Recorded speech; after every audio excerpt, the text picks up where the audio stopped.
আল্লাহর নবী বলো নাজ নিয়ামত কি দেখেছো?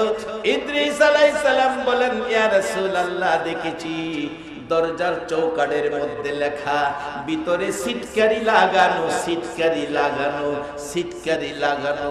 হুজুর যাইতে পারলাম না, ভিতর থেকে বলছে আখিরি নবী উম্মত নিয়ে না আসা পর্যন্ত কারো জন্য বেহেশতের দরজা খোলা হবে না। বাজার নামাজ হলো বাইরের তালার চাবি, আর একটা জিনিস বাকি আছে, সেটা হবে সিটকারি খোলার চাবি। ভিতরে সিটকারিওয়ালা আছে, তো সিটকারি খুলবেন কি দিয়া? আসেন আধা ঘন্টা সময় যাইলে আপনাদের কষ্ট হবে। আজকে তালার চাবি সিটকারি সব বের করে রইব ইনশাআল্লাহ। সবাই বলুন মারহাবা। নবী বলছে নামাজ বেহেশতের। এখন প্রশ্ন আসবে, নামাজ বেহেশতের চাবি, নামাজের এত দাম, এত গুরুত্ব কেন? বাজান গুরুত্ব কেন? আমার নবী এই নামাজ উম্মতের শিক্ষা দেওয়ার জন্য জীবনে বহু কষ্ট করেছে। মা আমেনা বলেন পৃথিবীর মানুষেরা রে, কেন নামাজ বেহেশতের চাবি হবে না? আমার এতিম মুহাম্মদ যেদিন আমি আমেনার মক্কার এতিমখানায় তাশরীফ এনেছিলেন, যেদিন আমি আমেনার মক্কার এতিমখানায় তাশরীফ এনেছিলেন, আমি দেখেছি আমার এতিম মুহাম্মদ যখন ভূমিষ্ঠ হলো, আমার অন্ধকার ঘর ছিল, মন কই যেন আমার ঘরে উদিত সূর্য উদয় হইয়া গেছে। আমি আশ্চর্য হয়ে গেলাম, এমন সন্তানের মা আমি হলাম। আশ্চর্য হয়ে গেলাম, এমন ভাগ্য আমার হলো। ব্যথা নাই, দুঃখ নাই, কষ্ট নাই, আমি এমন এক সন্তানের মা। কিন্তু ভিতরে ভয় জাগলো, কোনো কান্নাকাটির আওয়াজ শুনি না। মক্কার জমিনে হোক, মদিনার জমিনে হোক, সারা পৃথিবীর সন্তানেরা ভূমিষ্ঠ হওয়ার পর বলুন কান্নাকাটি করে কিনা? আমরা ভূমিষ্ঠ হয়ে কান্নাকাটি করছি কিনা? ওয়া ওয়া করে কাঁদছি। মক্কার সন্তানেরাও ওয়া ওয়া করে কাঁদতো। মা আমেনা বলেন কিন্তু আমার সন্তান কাঁদে না, কান্নার আওয়াজ পায় না। ডাক্তারের থিওরি হলো যেই বাচ্চা ভূমিষ্ঠ হয়ে কাঁদে না, হয়তো বাচ্চা হাবা হবে, না হয় বাচ্চা বুবা হবে। হাবা হবে, না হয় বুবা হবে। মা আমেনা বলেন আমার বাচ্চা কাঁদে না। তাকায়া দেখি আমার এতিম সেজদায় পড়ে আছে। আমার আল্লাহ বলেন বন্ধু দুনিয়াতে যাইয়া সেজদায় পড়ে আছো, এই সেজদার আমল যার মধ্যে থাকবে আমি আল্লাহ তার পক্ষে চলে যাব। আমার নবী দুনিয়াতে আয়েশা সেজদা অবস্থায় পড়ে আছে। মা আমেনা বলেন অন্যান্য বাচ্চাগুলি উলঙ্গ থাকে। ও পৃথিবীর মানুষেরা, আমি তাকে দেখি আমার এতিমের পরনে জান্নাতি সুন্দর পোশাক দেখা যায়। কান্নার আওয়াজ পাই না। আস্তে আস্তে আমার বাবার মুখের কাছে কানটা নিলাম। পৃথিবীর মানুষেরা রে, মুখের কাছে কানটা নিয়ে শুনি আমার এতিম কান্দে ওয়া ওয়া করে নয়, বাবা হারা হইয়া দুনিয়াতে আসছে বাবার জন্য নয়। মুখের কাছে কানটা নিয়ে শুনি আমার আল্লাহর একাত্মবাদের ঘোষণা দেওয়ার পর আমার এতিম উম্মতি উম্মতি বলে কান্দে। আমার আল্লাহ বলেন বন্ধু গো, দুনিয়ায় যাইয়া যে সেজদায় পড়ে কাঁদছো, এই সেজদার আমলটা আমার কাছে পছন্দ হয়ে গেছে। এই যে আমলের মধ্যে এই সেজদা থাকবে গো বন্ধু, আমি আল্লাহ বিনা হিসাবে জান্নাতে ঢুকাইয়া দিব। বাবারা শুধু তাই নয়, আমার নবী মক্কার জমিনে এই নামাজ বেহেশতের চাবি উম্মতের শিক্ষা দেওয়ার জন্য জীবনে কত কষ্ট করেছে।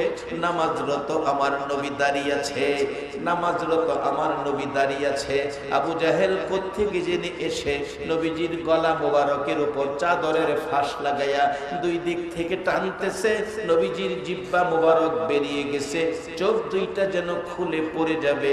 এই অবস্থা হয়ে গেলে আমার নবী ডাকে চাচা কুন্দুসে গো আমারে কষ্ট দাও। ও চাচা তুমি না জানো আমার মা নাই মামা, আমি আমার উম্মতের জান্নাতের চাবি নামাজ হাতে বুঝাইয়া দেওয়ার কৌশল শিক্ষা দিতেছিলাম। নবী কৌশল শিক্ষা দেয় নামাজ কেমনে পড়বেন। আমার আল্লাহ বলেন পৃথিবীর মানুষেরা রে, আমার নবী হলো জান্নাতি মানুষ বানানোর নমুনা, জান্নাতি মানুষ বানানোর কৌশল শিক্ষা দিবেন আমার নবী কিভাবে জান্নাতি হবে। কোরআন বলেছে লাকাদ কানা লাকুম ফি রাসূলিল্লাহি উসওয়াতুন হাসানা।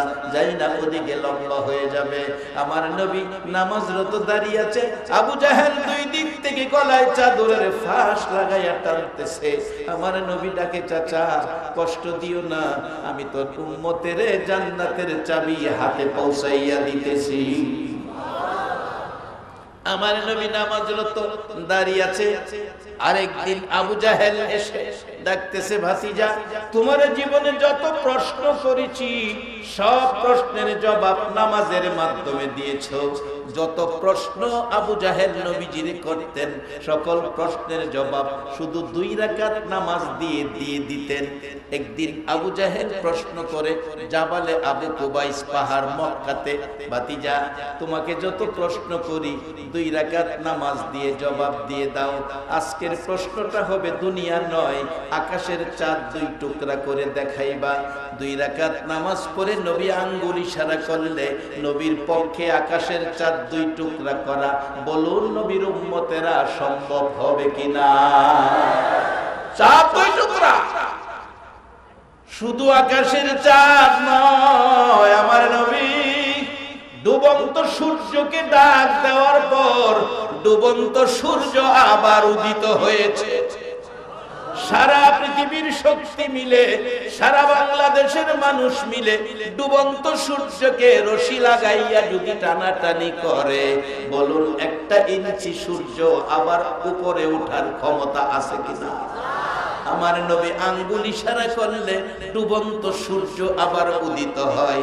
এই নবীর উম্মত হইয়া বলুন আমাদের ভাগ্য ভালো না খারাপ?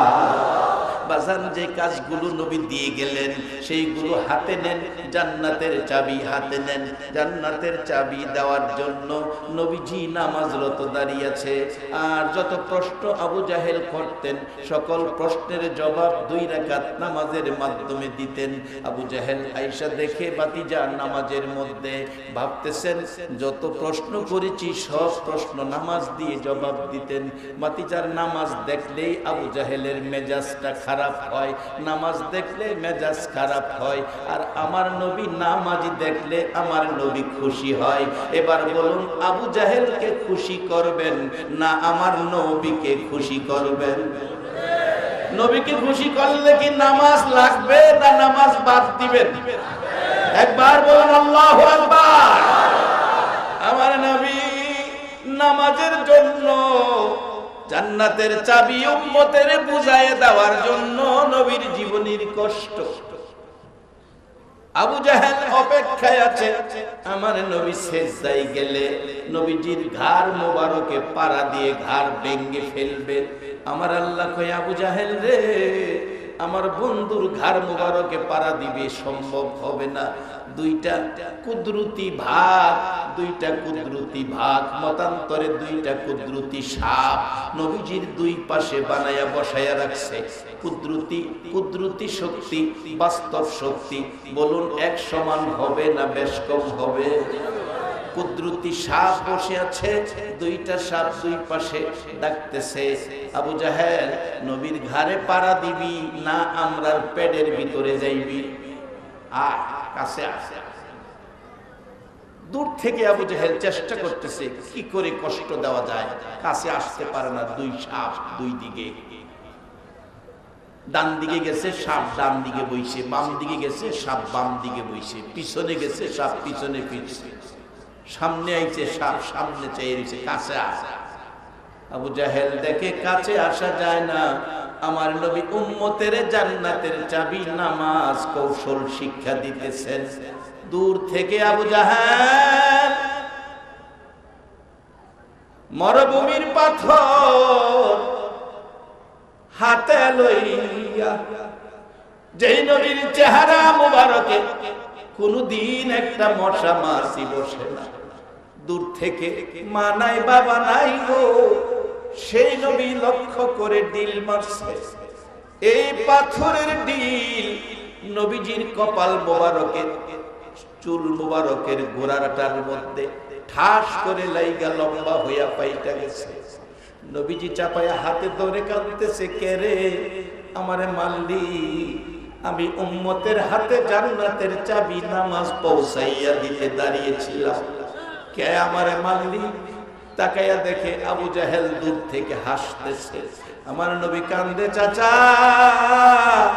আমার মা নাই বাবা নাই, উম্মতের জান্নাতের চাবি হাতে দেওয়ার জন্য আমি নামাজে দাঁড়াইয়া কৌশল শিক্ষা দিতেছিলাম, তুমি আমারে মারলা। চাচা গো, আর কত ব্যথা দুঃখ কষ্ট দিবা? আমার নবী কই যাবে, কার কাছে যাবে?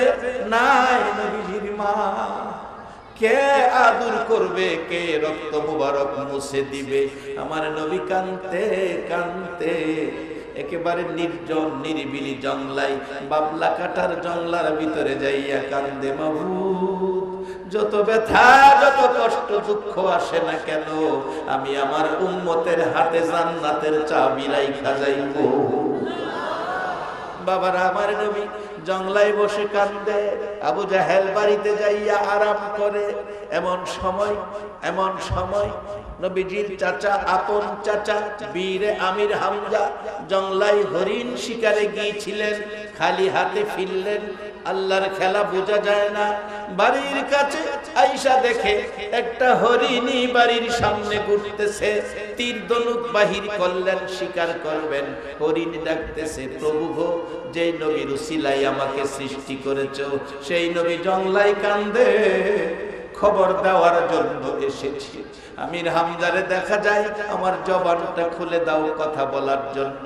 আল্লাহ বলেন, হরিণী রে, বন্ধুর পক্ষে জবান খোলার আবেদন করেছস, যা তোর জবান খুলে দিলাম। রে বাবারা, জংলার হরিণী এই নবীর পক্ষ নিলে আমার আল্লাহ জবান খুইলা দেয়। এই নবীর উম্মত হইলে বলুন জান্নাতে যাওয়া কঠিন না সহজ?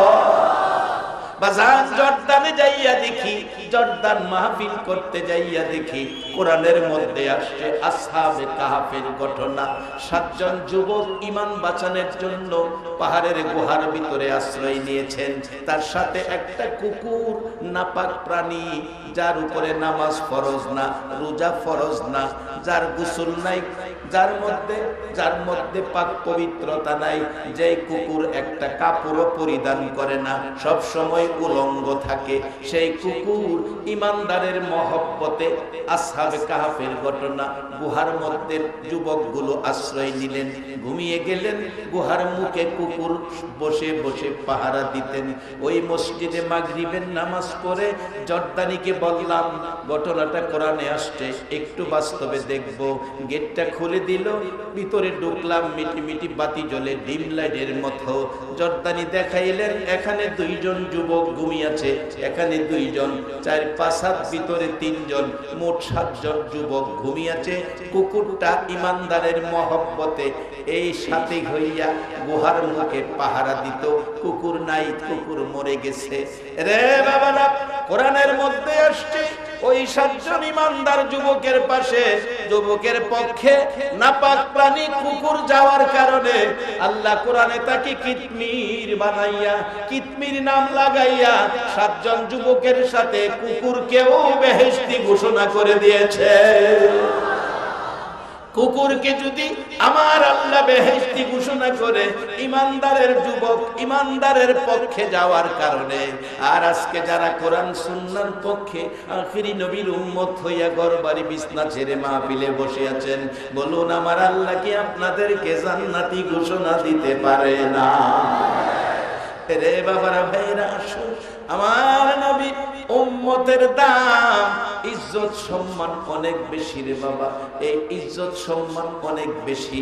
বলতেছিলাম আবু জাহেল আমার নবীর মাথা ফাটাইয়া দিলে, রক্ত মোবারক লাল হয়ে গেছে সারা চেহারা, জংলায় বসে কান্দে। হরিণী আইসা ডাকতেছে, একটা কুকুরের চাইতে হরিণের দাম বেশি হবে না কম হবে? হরিণী ডাকতেছে, মাবুদ রে জবান খুলে দাও, তোমার বন্ধুর পক্ষে কথা বলবো। আমার আল্লাহ কয়, যার প্রেমে সব বানাইলাম বন্ধুর পক্ষে যাবি, যা যা জবান খুলি দিলাম। হরিণী ডাকে, রে আমির হামজা আমারে মারিস না, আমারে মারার আগে তোরে তিন ভাতিজার খবর শুনাল। আমির হামজা আশ্চর্য হয়ে গেলেন, হরিণ মানুষের মতো কথা বলতেছে, ডাকতেছে, এরে হরিণী কি বলবি, আমার ভাতিজার খবর বল। ডাকতেছে হরিণী, চোখের পানি পড়ে, আমির হামজারে তোর ভাতিজার মা নাই বাবা নাই, আবু জাহেল মারছে। আজকে যদি মা বাবা থাকতো রে আমির হামজা, মা বাবা দুয়ে মুছে পরিষ্কার করে আদর করে ঘরে নিয়ে আসতো।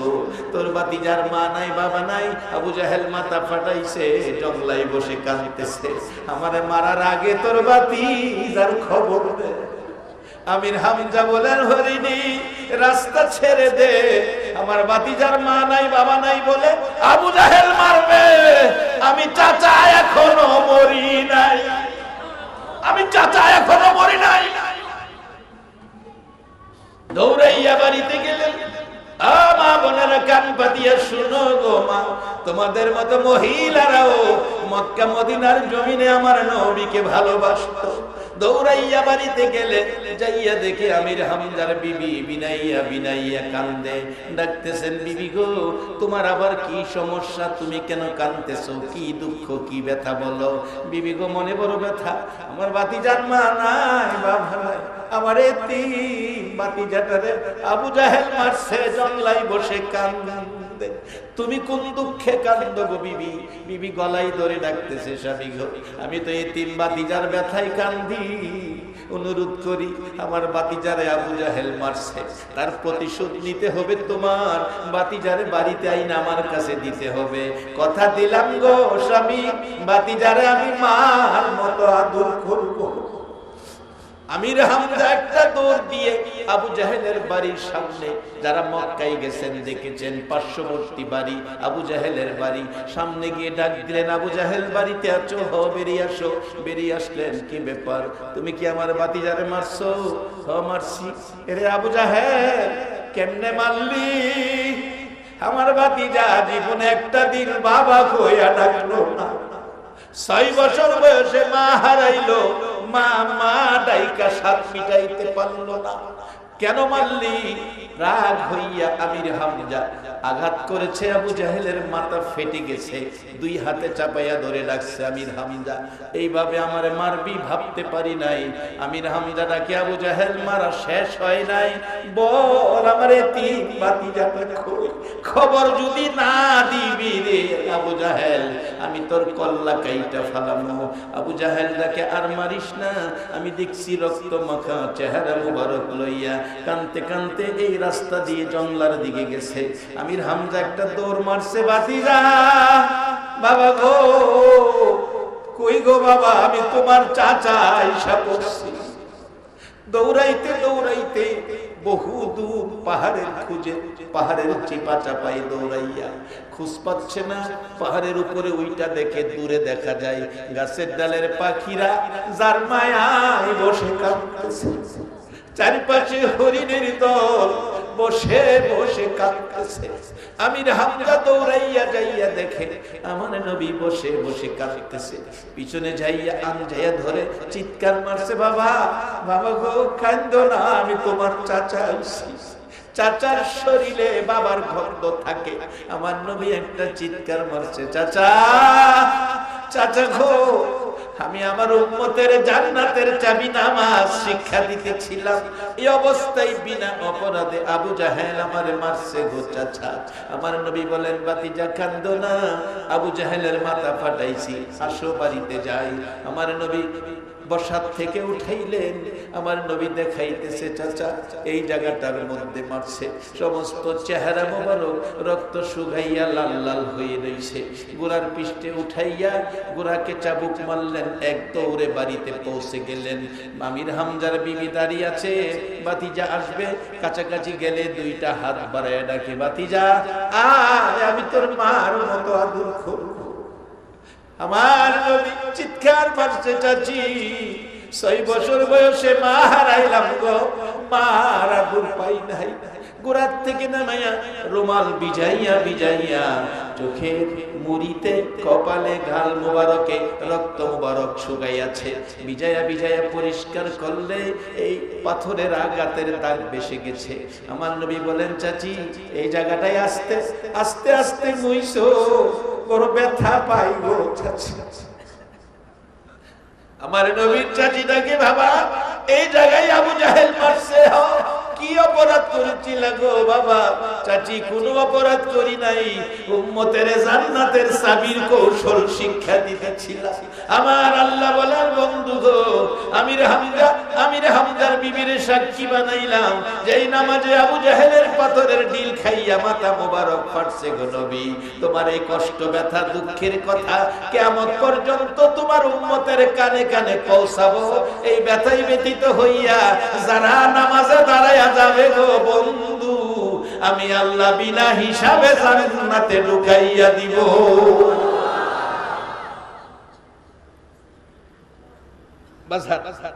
দুনিয়ায় শান্তির জন্য রাত্র 12টা পর্যন্ত যদি ব্যবসা বাণিজ্য দোকানপাটে বসে থাকতে পারেন, নবীর আদর্শ নিয়া কবরে শান্তিতে থাকার জন্য, হাসরে মুক্তি পায়া জান্নাতি হওয়ার জন্য সারা দিনে 5 ওয়াক্ত নামাজের 1 ঘন্টা সময় বাজেট করা, বলুন আমাদের দরকার আছে কিনা?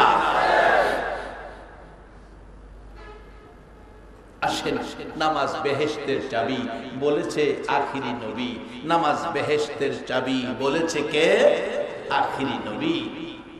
আসসালাতু মিফতাহুল জান্নাহ, নামাজ বেহেশতের চাবি। বাজান, এবার বেহেশতের চাবি নামাজ পেয়ে গেলে বলবেন, হুজুর সিটকারির কথা কইলেন, সিটকারি কোনটা?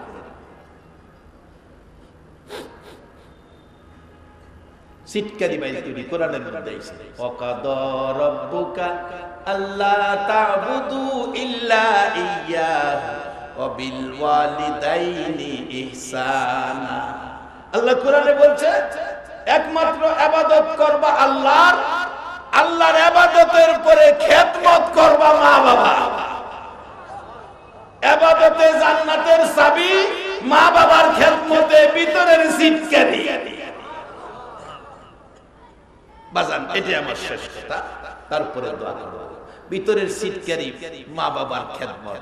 যদি মা বাবার খেদমত না থাকে, মা বাবা কারো প্রতি অসন্তুষ্ট থাকে, ইবাদত করে জান্নাতে যাওয়া সম্ভব?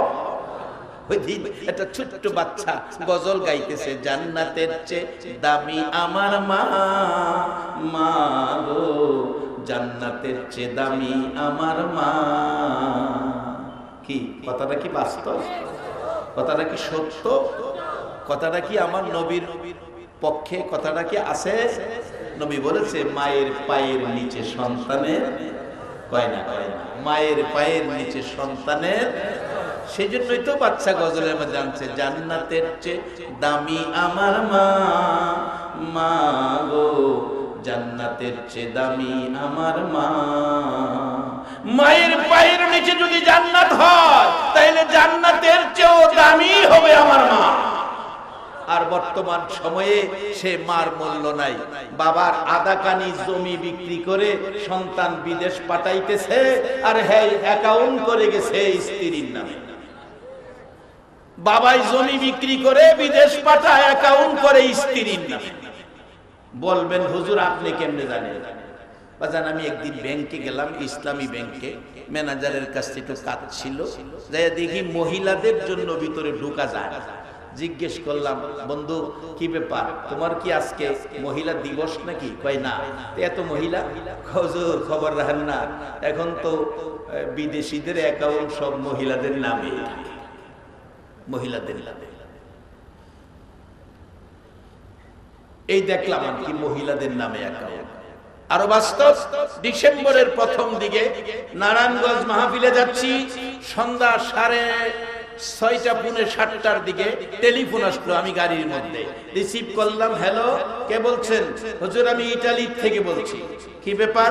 হুজুর আপনার ওয়াজ বাস্তব, ইতালিতে ঘটনা ঘটছে, আমরা আপনাকে নিয়ে আলোচনা করছি। কি ঘটনা? একটা ছেলে অসুস্থ, তার বাড়ি বরিশাল বরগুনা, হসপিটালে নিলাম, নেওয়ার পর ছেলেটা হসপিটালে মারা গেছে ইতালিতে। অবশেষে তার ডায়েরি বই খুলে দেখলাম তার টাকা পয়সা যেই অ্যাকাউন্টে যায়, অ্যাকাউন্ট তার স্ত্রীর নামে। টেলিফোন করলাম, ধরলো স্ত্রী, বললাম তোমার স্বামী মারা গেছে, লাশ দেশে পাঠাইতে, হসপিটালতে বাহির করতে টাকার দরকার, টাকা দাও। স্ত্রী বলল মরা মানুষ দেশে আইনা লাভটা কি, এটা মাটি দিলে দাফন করলে মাটির সাথে মিশে যাবে, তাই মরা মানুষ আর মাটি এক কথাই, এই টাকা দিয়া এই দেশে আইনা কোনো লাভ আছে? যদি সিস্টেম থাকে এই দেশে মারি দেওয়া, ফাইসালা শেষ। হুজুর টেলিফোন করলাম ভাইয়ের কাছে, ভাই বোনদের নাম্বার পায়া ভাইয়েরা কান্দে, ও আমার ভাইয়ের বন্ধুরা, ভাইয়ের লাশটা দেশে পাঠাইয়া দাও, ভাইয়ের লাশটা দেশে পাঠাইয়া দাও, আমরা জীবনের শেষ দেখা বাইরে দেখব। বললেন ইতালি থেকে ওই লোকটা বলতেছেন তাহলে কিছু টাকা দরকার, লক্ষাধিক টাকা লাগবে। ভাই টাকা দিব কোত্থেকে? রোজগার করে বিবির নামে অ্যাকাউন্ট, টাকা সব বিবিকে দিত, আমাদেরকে টাকা দেয় না, কোত্থেকে দিব? অনুরোধ করি রে, ভাইয়ের রাস্তা দেশে পাঠাও, আমরা মন ভরে ভাইকে দেখবো। টাকা দেওয়ার ক্ষমতা নাই। বলছে হুজুর ডায়েরির মধ্যে নাম্বার পাইলাম, মা লেখা, মার নাম্বারে টেলিফোন করলে মা টেলিফোন রিসিভ করেছে, শোনা যায় মা কাঁদতেছে, মা কাঁদতেছে। বললাম মা গো আমি ইতালি থেকে বলছি, কাঁদতেছেন কেন?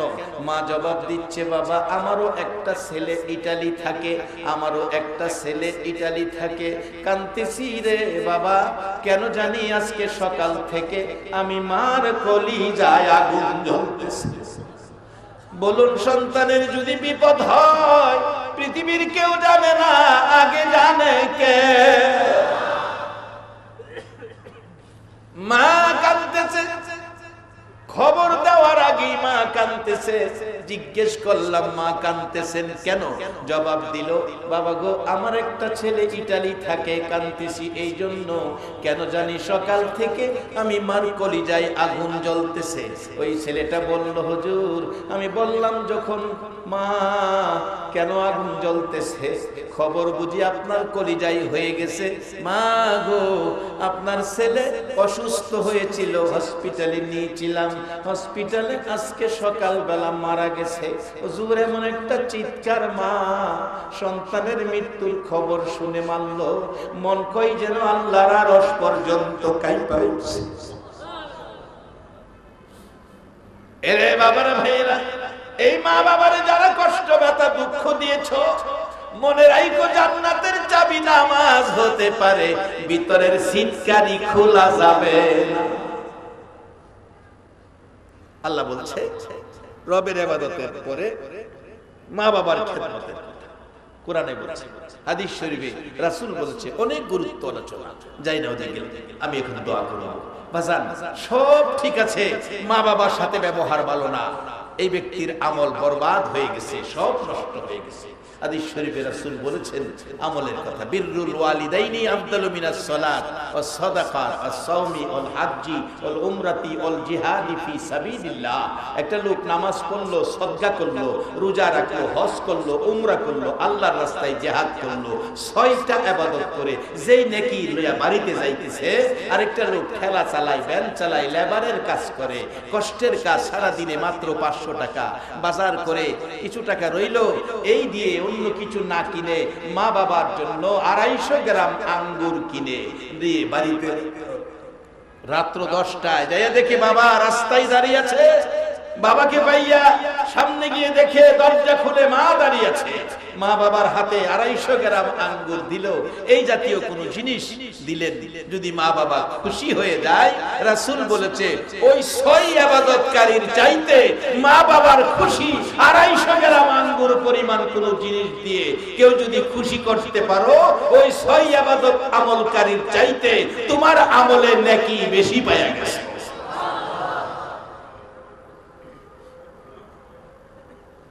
বাজার নামাজ বেহেশতের চাবি, সিটকারি হলো মা বাবা। আজকের এই আলোচনার মাহফিল যারা আয়োজন করেছে, যে আয়োজনে 60 বছর ইবাদতের চেয়ে বেশি নেকি পেয়ে গেলেন, বলুন আজকের আয়োজক যারা সামাজিক ভাবে তারা কি কাজটা ভালো করলো না খারাপ করলো? এমন ব্যক্তিদ্বয়ের জন্য দোয়া করা দরকার আছে না? আমরা দোয়া করব এই মাহফিল কমিটির জন্য, তারা যেন প্রত্যেক বছর এমন একটা মাহফিল উপহার দেয়। বাবারে, তোমাদের মাহফিল থেকে একটা মানুষ যদি নামাজি হয়ে যায়, তোমাদের বংশের জন্য নাজাতের উসিলা হয়ে যাবে। একটা মানুষ যদি মন্দ কাজ ছেড়ে ভালো কাজে আইসা যায়, তোমাদের নাজাতের ফয়সালা হয়ে যাবে।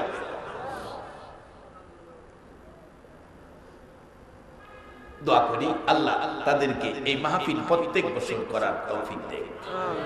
বাজার নামাজ বেহেশতের চাবি। নবী বলেছেন বেহেশতের মালিক আল্লাহ। নবী যা কয় আমার আল্লাহ তাই মাইনা নেয়। এখন এই নবীর কথা যদি আমরা মানি, আল্লাহও আমাদের কথা কি মানবে কিনা? বিশ্বাস হয় না? তাহলে কোরআন বলছে ওয়াইজা সাআলাকা ইবাদি আন্নী ফাইন্নী করিব উজিবু দাওয়াতাদ দাই ইযা দান ফালইস্তাজিবু লি ওয়ালিয়ুমিনু বি লাআল্লাহুম ইয়ারশুদুন। নবী গো, আমার বান্দারা আমার কথা জিগায়, আপনি বলে দেন আমি তাদের নিকটে আছি। শুধু নিকটে থাকি না, উজিবু দাওয়াতাদ দাই ইযা দান, কোন দাবি দাওয়া, কোন চাওয়া পাওয়া যদি বান্দা আমার কাছে করে, রে বন্ধু কথা দিলাম, ফালিয়াস্তাজিবু লি ওয়ালিয়ুমিনু বি লাআল্লাহুম ইয়ারশুদুন, সব দাবি দাওয়া আমি পরিশোধ করে দেব। সেই নবীর উম্মত হইয়া আল্লাহর সাথে গভীর সম্পর্ক রাখা, এই রাস্তায় থাকা, বলুন দরকার আছে কিনা? এই রাস্তায় যারা থাকবে আল্লাহর বন্ধু হবে। বন্ধু যারা, তাদেরকে ওলি বলা হয়। এই রাস্তা এখনো খোলা আছে বাজান, আল্লাহর সাথে সম্পর্কের রাস্তা খোলা আছে। সেই রাস্তা দিয়ে চলবেন, বেজাল রাস্তায় যাবেন না। যে রাস্তায় চলবেন, নবী কষ্ট করে যেই রাস্তা উম্মতের দিয়ে গেলেন কোরআনের মধ্যে, সেই রাস্তাটার নাম এশিয়ান হাইওয়ে রুট নয়, এশিয়ান হাইওয়ে রুট নয়, সিএনবির রাস্তা নয়, ইউনিয়ন কাউন্সিলের সড়ক নয়, রাস্তাটার নাম সিরাতাল মুস্তাকিম। একবারে বেজাল মুক্ত, সরল সহজ কার্পেটিং রাস্তা, কোনো যানজট নাই, একবারে আইল্যান্ড পর্যন্ত নাই, সুজা সরল সহজ সমান রাস্তায় আখিরি নবীর উম্মত কালিমাওয়ালারা জান্নাতে পৌঁছে যাবে। কোথাও কোনো বাধা থাকবে না, ট্রাফিক সিগন্যালও নাই, সরাসরি জান্নাত। এই নবীর উম্মত সোজা পথে সরল পথে থাকতে রাজি আছেন কিনা? সর্বকাজে আল্লাহর উপর তাওয়াক্কুল রাখবেন, নবীর পথ দেখানো পথে চলবেন, তাহলে বেজাল মুক্ত থাকবেন, দুনিয়াও মুক্ত আখিরাতেও মুক্ত। বলে হুজুর দুনিয়ার মুক্ত কেমনে? আসুন বাস্তবে এটা বলেই আমি দোয়া করব। এক রাজা, রাজার উজির, কোরআন হাদিস না, বাস্তবতা থেকে বলছি। রাজা উজির দুইজন চলছে সফরে, চলতে গিয়ে রাজা রাস্তায় পড়ে গেছে, পাওটা কেটে গেছে। পাও কেটে যাওয়ার পর উজিরের একটা আমল ছিল, উজির সব সময় সব ব্যাপারে বলতেন আল্লাহ যা করে ভালার জন্য করে, আল্লাহ যা করে ভালার জন্যই করে। এরকম অনেকে কয় না, কেউ কেউ আছে এক মহিলার জীবনীতে পাই, বিসমিল্লাহর আমলের খাতার মধ্যে পাই এক মহিলা যত কাজ করত বিসমিল্লাহির রহমানির রহিম কইয়া করত, বিসমিল্লাহির রহমানির রহিম, বিসমিল্লাহর বরকত অনেক বেশি যায় না ওদিকে। এরকম একটা আমল উজিরের ছিল। উজির যেই কাজ করত কিছু হইলেই কইতো আল্লাহ যা করে বালার জন্য। রাজার পাও কাইটা গেছে, ব্যান্টিশ করতেছে, উজির কইতেছে বাদশা নামদার ভয়ের কিছু নাই, আল্লাহ যা করে ভালো লাগি। রাজা কয়েকটা কথা কইলে আমার পাও কাইটা গেছে, আল্লাহ বুঝি ভালো লেগে করছে। রাজার পায়ের ব্যান্টিশের শেষে রাগ হইয়া ধাক্কা মাইরা, আগে মাটির কুয়ার থেকে পানি উঠাইতো, ধাক্কা মাইরা উজিরে কুয়ার ভিতরে হালাই দিছে। হালাই দিয়া রাজা কইতাছে আল্লাহ যা করে বালার লাগি করে। উজির কুয়ার ভিতরে নিচের থেকে উপরের দিকে চাইয়া কইতাছে বাদশা আল্লাহ যা করে বালার লাগি করে। কুয়ার